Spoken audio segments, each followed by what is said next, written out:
I'm exhausted, says Riddis. She certainly looks it. Bruno is silent and looks deep in thought. As you head into the village after your friends, another headache splits your skull. This place. Something about it is triggering a memory that feels like it's trying to claw its way out of your brain.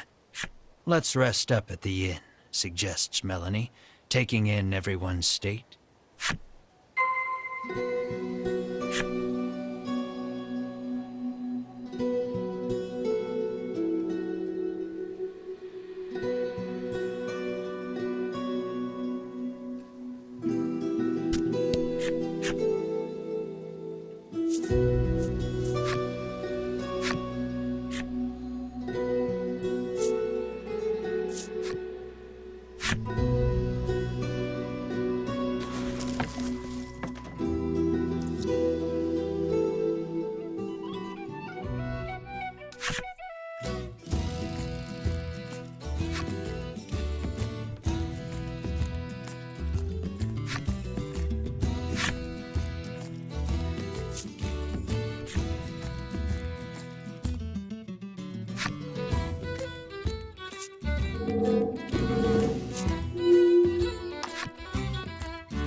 Good job. The boy praises you, proffering a gift in commemoration of your first win.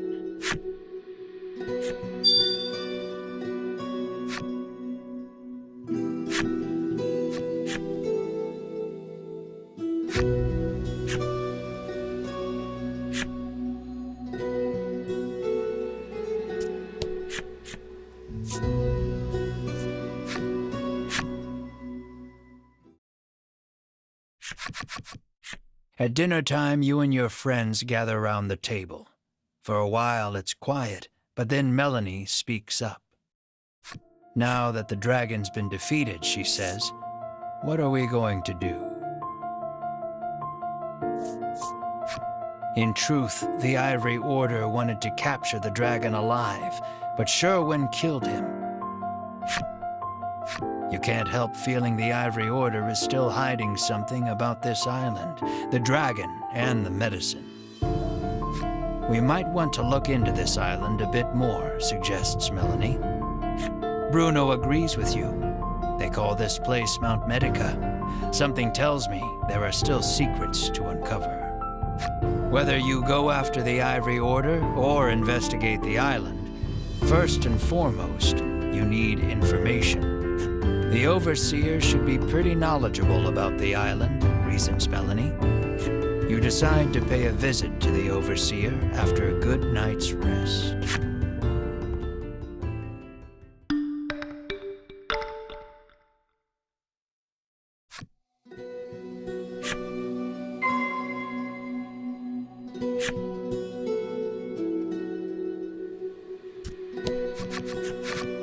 Selfor, the village headman come overseer, comes out to welcome you. After detailing what happened atop the volcano, you ask him to tell you everything he knows about this island. So, the dragon's tears are the medicine's main ingredient, he muses.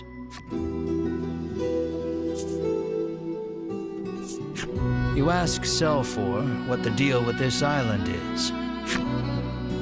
After a moment, he begins speaking in a quiet voice. He tells you about the medicine factory here on the island that the Ivory Order oversees, and that this village was founded in order to provide a steady supply of human test subjects for their new medicine. Now that you know the truth about the island and the village, you turn to Selfor and pose further questions. What do you mean, testing new medicine, you ask? Selfor explains that before the Ivory Order sends any of its medicines out to the greater world, they test them here first.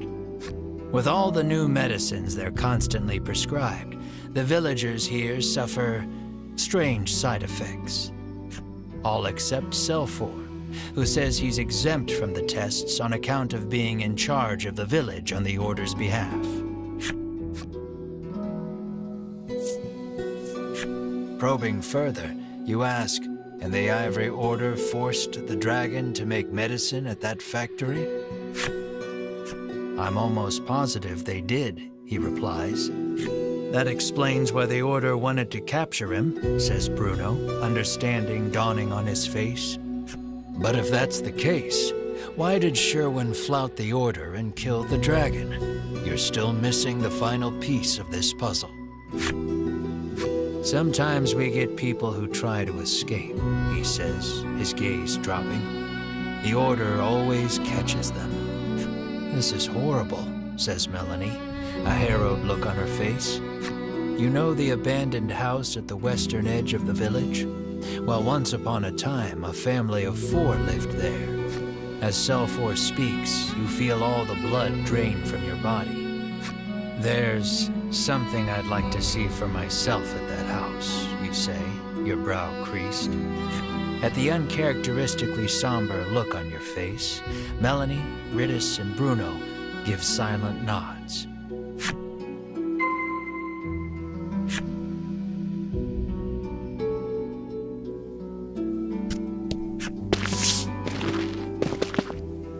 You stand before the dilapidated house. It looks like no one's lived here for a long, long time. You open the door and go inside, your gaze roving across the dusty space. Your eyes land on a progression of horizontal notches on the lower section of a support beam, markings to measure a child's growth. And carved into the beam beside the markings are your and Mar's names. Seeing your names unleashes a flood of memories you hadn't realized you'd kept locked away.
The trauma of what happened, combined with the effects of the medicine, spurred the loss of your memories.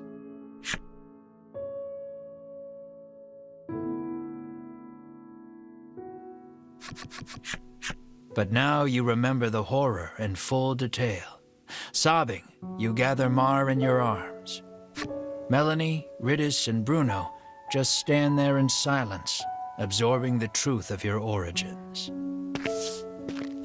Melanie, who knows all too well the pain of losing your parents, turns to you with tears on her cheeks. We have a lot in common, you and I. That's how we've made it this far together, she says softly.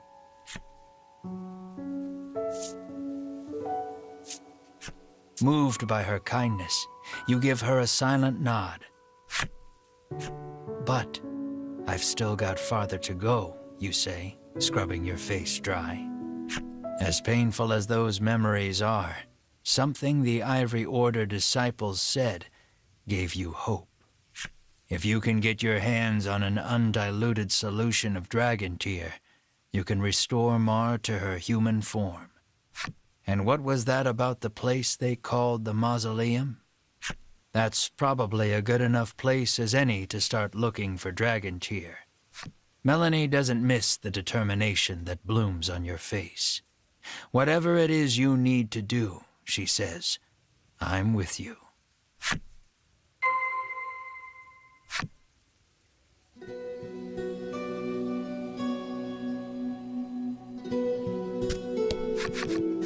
You ask Silfor if he's ever heard of a place called the Mausoleum. He tells you the steep cliffs north of the village block the way. To get to the Mausoleum, you'll have to go around. He advises you to first go east, and then head north from the wharf. The wharf, that's where we first docked, right? Clarifies Bruno. Ooh, the path to the Mausoleum is a long one. If you start feeling weary on your journey, use the jump feature to return to the village.